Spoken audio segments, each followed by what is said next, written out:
राष्ट्रभाषा प्रचार समिति की स्थापना राष्ट्र को एकजुट करने का एक अभूतपूर्व प्रयास था। भारत जैसे विशाल राष्ट्र में विभिन्न भाषाओं का होना स्वाभाविक है। हमारे देश की विभिन्न भाषाओं और सांस्कृतिक विविधताओं को देखते हुए एक ऐसी भाषा की आवश्यकता थी जो सरल हो, व्यापक रूप से बोली जाने वाली हो और बहुसंख्यक आबादी द्वारा संचार के लिए उपयोग की जाती हो।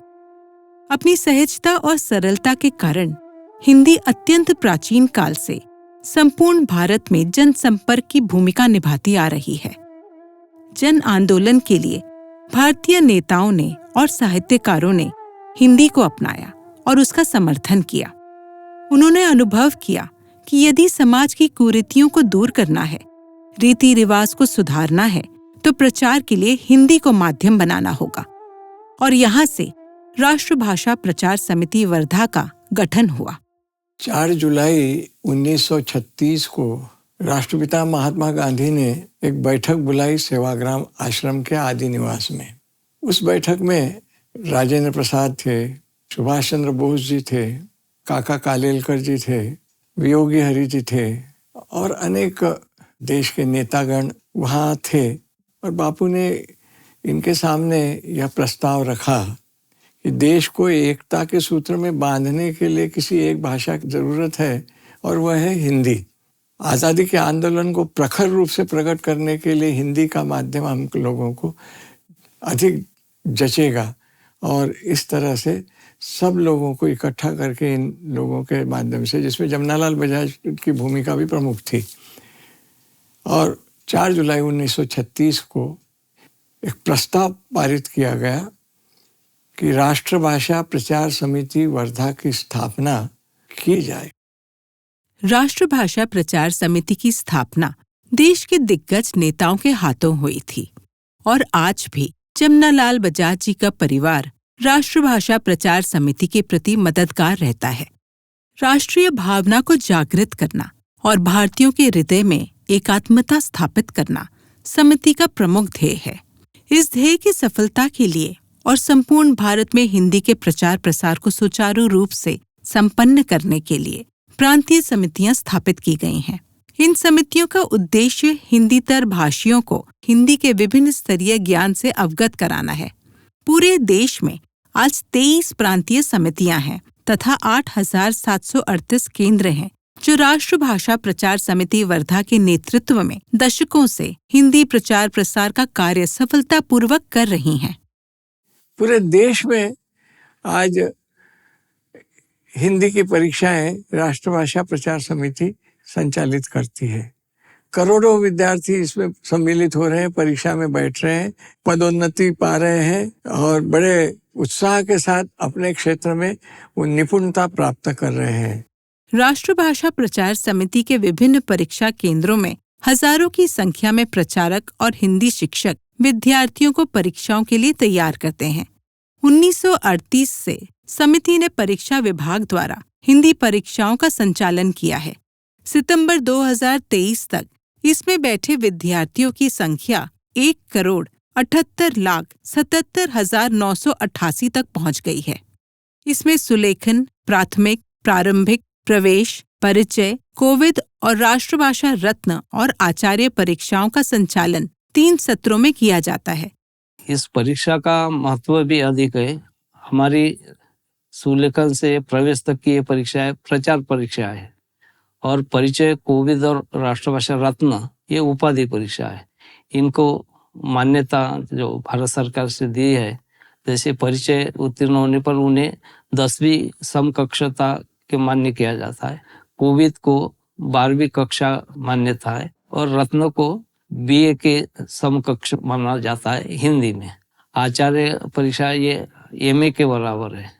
परीक्षा केंद्रों को परीक्षा सामग्री सब यहीं से भेजी जाती है, प्रश्न पत्र, उत्तर पुस्तक, प्रवेश पत्र, और यहीं पर वापस आकर फिर जांचने का कार्य अलग अलग करके और जो परीक्षा का रिजल्ट है तो जहाँ ईमेल की सुविधा है वहाँ ईमेल से भेजते हैं और जहाँ डाक की व्यवस्था है वहाँ डाक से भी भेजते हैं। देश में ही नहीं विदेश में भी राष्ट्रभाषा प्रचार समिति वर्धा हिंदी के प्रचार प्रसार के कार्य में सक्रिय है। विश्व के विभिन्न देशों में परीक्षा के माध्यम से और अन्य माध्यमों से समिति अपने केंद्रों द्वारा अपना कार्य कर रही है। और हमारा सारा परीक्षा का साहित्य प्रिंटिंग प्रेस में छपता है और करीब 250 पुस्तकें छपवाई है हिंदी की परीक्षाओं की और अन्य भी। समिति हमारी राष्ट्रभाषा पत्रिका के नाम से उसका मुखपत्र चलाती है। प्रिंटिंग प्रेस में बाहर का काम बहुत कम लिया जाता है, लेकिन स्वयं से भी कुछ संस्थाएं हैं, कुछ सेवाभावी संस्थाएं हैं, उनका काम हम लेते हैं। हिंदी में विनोबा जी का एक मैगजीन है मैत्री करके, और वो देश भर में जाती है और वो यहाँ से छपती है। विनोबा जी का और भी साहित्य यहाँ से छपता है। राष्ट्रभाषा प्रचार समिति ने भारत भारती नाम की एक सीरीज बनाई है पुस्तकों की, जो हमारी सारी प्रांतीय भाषाएं हैं। वे सारी प्रांतीय भाषाएं देवनागरी लिपि में सीखने के लिए, बोलचाल के लिए बनाई है। भारत भारती ये सीरीज हमारे सबसे ज्यादा बिकती है। कोई भी लोग आते हैं तो भारत भारती सीरीज मांगते हैं। उसमें सभी भाषाएं अलग अलग देवनागरी में समझाई गई है, सिखाई गई है। लोग महीने 1.5 महीने में अपनी बोलचाल की भाषा में वो भाषा सीख जाते हैं। मॉर्निंग। राष्ट्रभाषा प्रचार समिति वर्धा में हिंदी के 3 विद्यालय भी हैं, किशोर भारती, माध्यमिक महाविद्यालय और महाविद्यालय, जहां पर हिंदी माध्यम से छात्र शिक्षा ग्रहण करते हैं। राष्ट्रभाषा महाविद्यालय की स्थापना राजर्षि पुरुषोत्तम दास टंडन के हाथों हुई। जापान, मॉरिशस जैसे विभिन्न देशों से भी राष्ट्रभाषा प्रचार समिति में विद्यार्थी आए हैं। पूर्वांचल से भी छात्र छात्राएं यहाँ पर हिंदी का उच्च स्तरीय अध्ययन कर रहे हैं। यहाँ पे नॉर्थ ईस्ट से बच्चे आते हैं, मणिपुर, मिजोरम, नागालैंड, मेघालय, त्रिपुरा। यहाँ पर कोविद की कक्षाएं होती हैं, रत्न की कक्षाएं होती हैं, और उसके अनुसार फिर वो यहाँ पे विद्यार्थी अपना 10 महीने का पाठ्यक्रम के अनुसार वो शिक्षा ग्रहण करते हैं, और उसके बाद अपने अपने स्टेट में यहाँ हिंदी का प्रचार प्रसार करते हैं। वहाँ पर जाकर उनको कहना चाहिए गवर्नमेंट जॉब मिलता है, उसके तहत ये कार्य करते हैं और विभिन्न प्रचार प्रसार का कार्य करते हैं। यहाँ पर उनको सारी सुख सुविधाएं दी जाती है। हॉस्टल की सुविधा है, खेलने का ग्राउंड है, और कंप्यूटर से रिलेटेड है, और भी दूसरी चीज़ें हैं वो उसको प्रोवाइड की जाती है। मेरा नाम किनिका तुजी किनी है और मैं नागालैंड दीमापुर से हूँ। मैं अभी कोविड कक्षा में पढ़ रहा हूँ। क्लास 12 में पढ़ता था, तो हम लोग के प्रिंसिपल ने इस जगह को रिकमेंड किया। हिंदी तो मैं हाई स्कूल में बहुत अच्छा था, तो मैंने ठान लिया कि हिंदी लेकर एक टीचर बनूंगा इसे। और ये मेरा माँ का इच्छा भी है हिंदी पढ़ने के लिए। मेरा नाम शालिनी युमनाम है। मैं मणिपुर, इम्फाल से आई हूँ और मैं रत्ना प्रथम कक्षा में पढ़ रही हूँ। नॉर्थ ईस्ट में हिंदी भाषा कम जानता है, इसलिए मैंने ये चुना। यहाँ से हिंदी पढ़कर मैं अपनी स्टेट में हिंदी का शिक्षक बनकर अपनी स्टेट की फ्यूचर जो स्टूडेंट था उसको हिंदी सिखाना चाहती हूँ। मेरा नाम एग्नेस चिशी है। मैं दीमापुर, नागालैंड से हूँ और मैं अभी रत्ना प्रथम की कक्षा में हूँ। यहाँ इंस्टीट्यूशन के बारे में मुझे मेरे एक प्रिंसिपल है उनसे पता चली। उनको पता है कि मुझे हिंदी पढ़ना अच्छा लगता है, तो उन्होंने मुझे ये कॉलेज सजेस्ट किया। और जितने भी लोग यहाँ से पढ़ के गए हैं उनको बहुत अच्छी जॉब मिलते हैं नागालैंड में। सो वही देख के मैं यहाँ आई पढ़ने के लिए। मैं टीचर बनना चाहती हूँ, शिक्षक, हिंदी टीचर। एंड देन दूसरा है कि मैं ट्रांसलेटर भी बनना चाहती हूँ। सो मैं उसी हिसाब से मैं यहाँ से पढ़ के जाऊँगी और जो भी होगा मेरे लिए मैं वही करूँगी। राष्ट्रभाषा प्रचार समिति वर्धा ने अभ्यासिका शुरू की है, जहाँ पर गरीब बच्चे जिनके घर पढ़ाई की व्यवस्था नहीं है वो राष्ट्रभाषा में आकर पढ़ सकते हैं। यहाँ उन्हें किताबें उपलब्ध की जाती हैं। समिति के पुस्तकालय में शोध ग्रंथ, नई, पुरानी और दुर्लभ किताबों का भंडार है, जिनका लाभ पीएचडी के शोध छात्र उठाते रहते हैं। महात्मा गांधी अंतर्राष्ट्रीय जहाँ का मैं शोधार्थी हूँ, उसके विकास में ही नहीं, इसके निर्माण में इस संस्था का बहुत बड़ा योगदान है। और यहाँ पर बहुत सी रेयर किताबें हैं जो हर जगह उपलब्ध नहीं हैं। जैसे कि मैं कोलकाता में रहता हूँ, तो कोलकाता में भी कई सारी लाइब्रेरियाँ हैं, लेकिन यहाँ पर कुछ ऐसी खास किताबें हैं जिनका उपयोग मैं यहाँ कर सकता हूँ, और बहुत सारी चीज़ें यहाँ रेफरेंस के रूप में मैं उसका उपयोग करता हूँ। तो गांधी वाङ्मय और गांधी से संबंधित, या फिर और भी जैसे काका कालेलकर हुए, विनोबा भावे जी हुए, दादा धर्माधिकारी जी हुए, इनसे संबंधित किताबें हुई, या राष्ट्रभाषा जो पत्रिका है, जो इसके पुराने अंक हुए, या फिर कई सारी ऐसी पुरानी पत्रिकाएं हैं, और गांधी जी से संबंधित और उनके युग से संबंधित जितनी भी अच्छी अच्छी किताबें हुई, या उस समय के संस्करण वाली जो किताबें हुई, वो यहाँ उपलब्ध है। ये बहुत ही महत्वपूर्ण है हम शोधार्थियों के लिए भी, वो देश भर से हो या बाहर से भी आए, और खास करके वर्धा यूनिवर्सिटी के लोग तो इसका भरपूर लाभ लेते हैं, और नागपुर यूनिवर्सिटी से भी लोग भरपूर इसका लाभ लेते हैं। यहाँ पर हिंदी साहित्य, जैसे कि हम कंपटीशन का एग्जाम का तैयारी करते हैं, तो होता क्या है कि खासकर हमें हिंदी साहित्य के अलावा भी अन्य विषयों को हमें देखना पड़ता है, किंतु उनकी जो किताबें हैं वो हिंदी में उपलब्ध नहीं हो पाती अन्य जगह। किंतु ये है राष्ट्रीय भाषा प्रचार समिति, यहाँ पर यदि आप कंपटीशन की तैयारी करना चाहते हैं तो जो बाहर आपको अंग्रेजी में पुस्तकें मिलेंगी वो यहाँ पर हिंदी में भी उपलब्ध होती हैं। राष्ट्रभाषा का प्रमुख काम जो है वो परीक्षा के माध्यम से हिंदी का प्रचार प्रसार करना है, लेकिन हम यहाँ नहीं रुके, एक कदम आगे देखे कि 14 सितंबर हिंदी दिवस है। ये हिंदी दिवस राष्ट्रभाषा प्रचार समिति ने शुरू किया। केवल हिंदी दिवस नहीं, विश्व हिंदी दिवस भी राष्ट्रभाषा प्रचार समिति वर्धा की देन है। केवल यही नहीं, इसके एक कदम आगे और बढ़िए, विश्व हिंदी सम्मेलनों की शुरुआत राष्ट्रभाषा प्रचार समिति ने की है।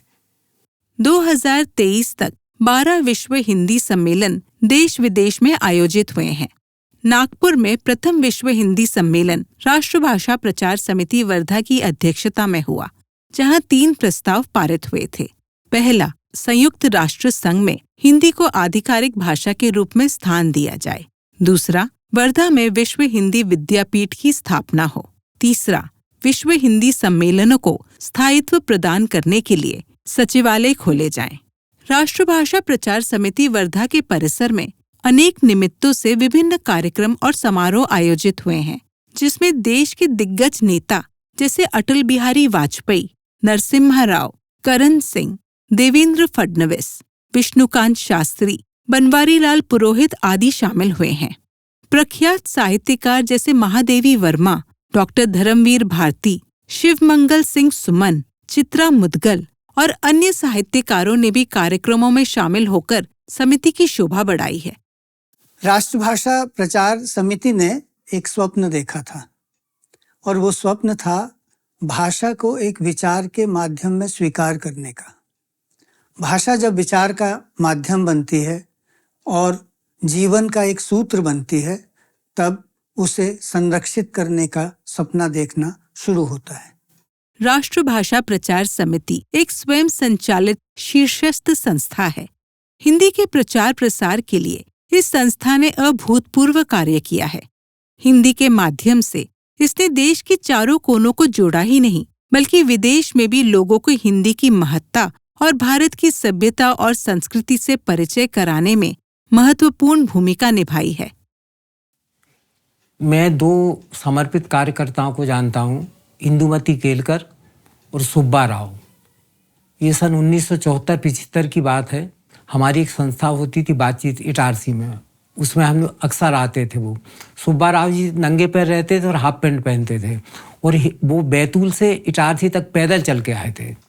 इंदुमती केलकर बगल में एक बैग लटका लेती थी, इसमें इतनी किताबें भरी होती थी प्रचार समिति की, और वो हिंदी में ही बोलती थी, जबकि वो मराठी थी। उनके बोलने का थोड़ा लहजा मराठी था, लेकिन वो बोलती हिंदी में ही थी। इस तरह से समर्पित कार्यकर्ता मैंने आज तक किसी समिति की, और इसलिए मैं चाहता हूँ राष्ट्रभाषा प्रचार समिति को फंड मिलना चाहिए, ताकि हिंदी का प्रचार और प्रसार उस तरह से हो सके जिस तरह से जागृत किया था इंदुमती केलकर और सुब्बा राव जी जैसे लोगों ने।